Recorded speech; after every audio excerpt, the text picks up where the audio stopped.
But I like to give a little fentanyl, which is a narcotic. It seems to, it takes care of some pain, and it also diminishes the stress of the intubation process. You ready? Excited. Excited. Most important thing, oxygen. Couple deep breaths, relax. Now, the next medicine I like to give is lidocaine. It kind of numbs up the inside of the vein, because the next medicine that I give ordinarily would be painful, and it's called propofol. That's the medicine that puts people to sleep. It's a great medicine, except it burns. I'm going to use a non-depolarizing muscle relaxant. Some people use the depolarizer. I could, but I usually opt for the non-depolarizer. Succinylcholine is the depolarizer. It's got some issues we won't go into today, but this lasts a little longer and it requires a reversal. What is it? This is Zemuron. This is propofol. And this is propofol going in right now. May burn just a little bit. It'll go away in a minute. And what's this doing? This is putting this patient to sleep. And this is the painful medication. That can burn a little bit. Does it burn? Notice, does it burn? A little bit? Okay. And this is the Zemuron? This is the Zemuron. This is the It's what? a paralytic agent. And this is steroid. It's Decadron. For what? And that it kind of helps with nausea. I'll give another anti-nausea medicine later.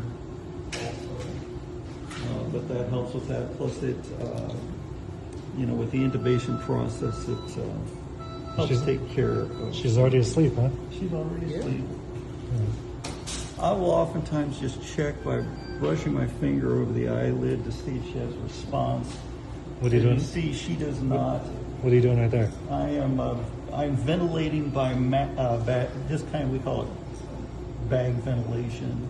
Okay. I'm just giving her some oxygen or giving her some ventilation process. And I do that for a few seconds. Got 5 or 6 good. What I have here, I like to use a laryngoscope with a Mac 3 blade for her, and to intubate her, I tilt the head back a little bit, stick the blade in, we put it over to the right side of her mouth to pull the tongue out of the way. And then we look for, that's the epiglottis, if you can see the edge of it there. And then pull forward, and we can see her vocal cords. Can you see them there? Yeah. Right there they are. And we just take and follow right through those cords, and we put the endotracheal tube in there. Carefully watch the teeth, don't get that metal against the teeth. Blow up our cuff so that she has a good airway. Go up to our ventilating machine. First I'll check it by hand again. I know I'm in because I see mist coming back. And then I can look up here and I can see end-tidal CO2, and that looks good. And of course now I can put her on the ventilator. Turn on my gas.